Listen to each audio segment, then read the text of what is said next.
അസ്സലാമലൈക്കും, welcome back. ഇന്നത്തേത് നിങ്ങൾ ആരും ഇതുവരെ ട്രൈ ചെയ്ത് നോക്കിയിട്ടില്ലാത്ത ഒരു സൂപ്പർ കിഡ് റെസിപ്പി ആയിട്ടാണ് വന്നിട്ടുള്ളത്.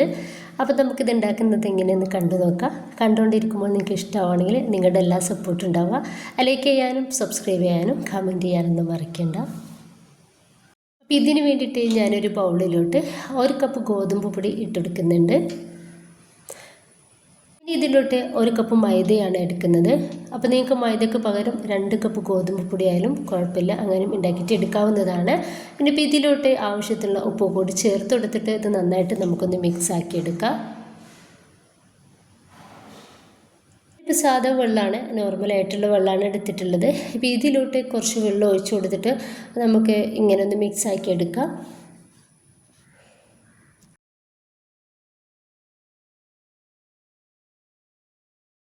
ഇനിയിപ്പോൾ നമ്മൾ ചപ്പാത്തിക്കൊക്കെ കുഴച്ചെടുക്കുന്ന അതേ രീതിയിൽ തന്നെ ഇതൊന്ന് കുഴച്ചെടുക്കുക. വെള്ളം കുറേശ്ശായിട്ട് ഒഴിച്ചു കൊടുത്തിട്ട് വേണം നമ്മളിതൊന്ന് റെഡിയാക്കിയിട്ട് എടുക്കാൻ വേണ്ടിയിട്ട്.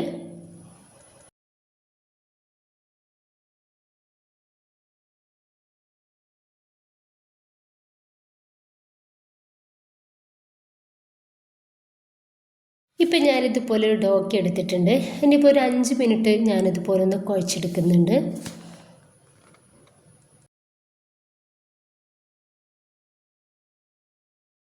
അപ്പോൾ ഇതാ ഞാൻ ഒരു 5 മിനിറ്റ് കുഴച്ചെടുത്തിട്ടുണ്ട്. ഇത് നല്ല സോഫ്റ്റ് ആയിട്ടുണ്ട് കേട്ടോ. ഇനിയിപ്പോൾ ഞാനിതൊരു വേറൊരു പാത്രത്തിലോട്ട് ഒരു 5 മിനിറ്റ് ഒന്ന് റെസ്റ്റ് ചെയ്യാൻ വേണ്ടിയിട്ട് മാറ്റി വെക്കുന്നുണ്ട്. അപ്പോൾ ഇതിലേക്ക് ഒരു ചട്നി ഉണ്ടാക്കിയിട്ട് എടുക്കുന്നുണ്ട് കേട്ടോ. അതുവരെ ഒന്ന് റെസ്റ്റ് ചെയ്യാൻ വേണ്ടിയിട്ട് വെക്കുന്നുണ്ട്. അപ്പോൾ ചട്നി ഉണ്ടാക്കുന്നതൊന്നും നമ്മളിതിൽ കാണിച്ചിട്ടില്ല കേട്ടോ. ഒരു 5 മിനിറ്റ് ഇരുന്നപ്പോഴേക്കും നമ്മുടെ ഡോ ഒന്നുകൂടി സോഫ്റ്റ് ആയിട്ടുണ്ട്. ഇനിയിപ്പോൾ നമ്മൾ ഈക്വലായിട്ടുള്ള മീഡിയം സൈസുള്ള ബോൾസുകളാക്കിയിട്ട് ഇതൊന്ന് കട്ടാക്കി എടുക്കുക. അപ്പോൾ ഇതാ ഈ ഒരു തിക്നെസ്സിലാണ് ഞാനൊന്ന് കട്ട് ചെയ്തെടുത്തിട്ടുള്ളത്. ഇനിയിപ്പോൾ ഇതാ പത്തിരിപ്പലകിലേക്ക് കുറച്ച് ഗോതമ്പ് പൊടി ഒന്ന് തൂവി കൊടുക്കുന്നുണ്ട്.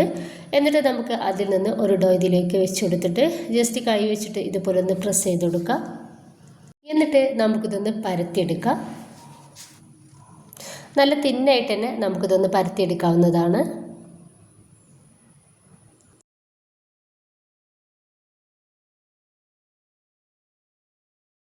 ഈ രീതിയിൽ ഞാൻ പരത്തിയെടുത്തിട്ടുണ്ട്. ഇനിയിപ്പോൾ ഇതിലേക്ക് ഞാനിതാ കുറച്ച് ഓയിൽ ഇതുപോലെ ഒന്ന് തേച്ചെടുക്കുന്നുണ്ട്. അപ്പോൾ നമുക്ക് ഈ ഒരു സമയത്ത് ബട്ടർ വേണമെങ്കിലും തേച്ചെടുക്കാവുന്നതാണ്. ഇനിയിപ്പോൾ വളരെ കുറച്ച് ഓയിലാണ് ഞാനിതുപോലെ ഒന്ന് തേച്ചെടുക്കുന്നത്.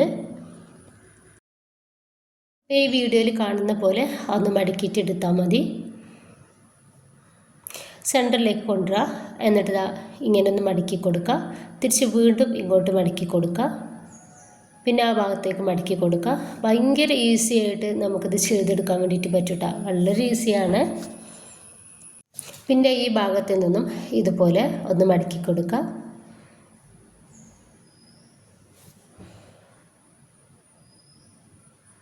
വളരെ ഈസിയാണ്. നല്ല ലെയറോട് കൂടിയിട്ട് നമുക്കിത് കിട്ടൂട്ട.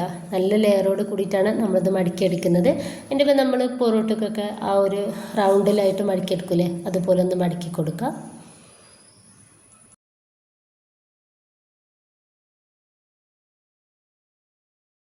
ഈ ഒരു രീതിയിൽ ഒന്ന് റെഡിയാക്കി എടുത്തിട്ടുണ്ട്. ബാക്കിയോട് ഞാനിതുപോലെ ഒന്ന് ചെയ്തെടുക്കട്ടെ.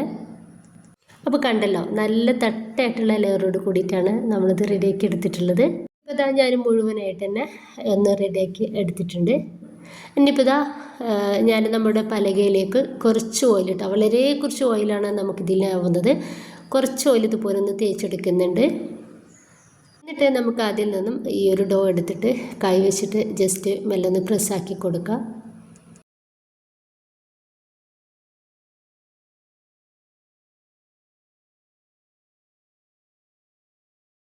ഇതുപോലെ നല്ല തിന്നായിട്ട് തന്നെ പരത്തി എടുത്തിട്ടുണ്ട്. ഇതിൻ്റെ മേലോട്ട് കുറച്ച് ചില്ലി ഫ്ലേക്സ് ഇട്ട് കൊടുക്കുന്നുണ്ട്.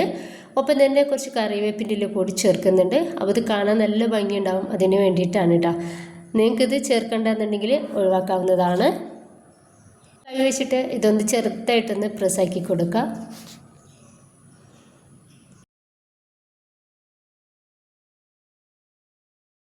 ഇനിയിപ്പോൾ നന്നായിട്ട് ചൂടായിട്ടുള്ള പാനിലോട്ട് ഞാൻ കുറച്ച് ഓയിൽ ഇട്ടാൽ, വളരെ കുറച്ച് ഓയിലാണ് ഇതുപോലെ ഒന്ന് തേച്ചെടുക്കുന്നത്. എന്നിട്ട് നമ്മുടെ ഈ പൊറോട്ട നമുക്കിതിലേക്ക് വെച്ചെടുക്കാം. എന്നിട്ട് മീഡിയം ഫ്ലെയിമിലും ലോ ഫ്ലെയിമിലും ഇട്ടിട്ട് വേണം നമ്മളിതൊന്ന് റെഡിയാക്കി എടുക്കാൻ വേണ്ടിയിട്ട്. 2-3 പ്രാവശ്യം തിരിച്ച് മറിച്ചിട്ട് കൊടുത്തിട്ട് നമുക്കിതൊന്ന് റെഡിയാക്കി എടുക്കാവുന്നതാണ്.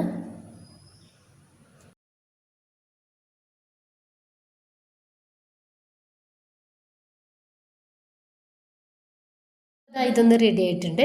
ഇനി നമുക്കിത് പാനിൽ നിന്നും എടുത്തു മാറ്റാം. കുട്ടികൾക്ക് കൊടുക്കാനുള്ള ഇതിൽ നിന്നും ഞാൻ ചില്ലി ഫ്ലേക്സ് ഇട്ടിട്ടില്ലായിരുന്നു കേട്ടോ. അപ്പോൾ ഞാൻ മുഴുവനായിട്ട് തന്നെ ഇതൊന്ന് റെഡിയാക്കി എടുത്തിട്ടുണ്ട്. ഇത് ശരിക്കും പറഞ്ഞാൽ നമുക്കിത് കഴിക്കാൻ കറികളൊന്നും ആവശ്യമില്ല കേട്ടോ.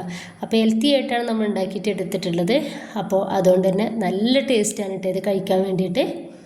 അപ്പോൾ നല്ല ലെയറോട് കൂടിയിട്ട് തന്നെ നമുക്കിത് കിട്ടിയിട്ടുണ്ട്.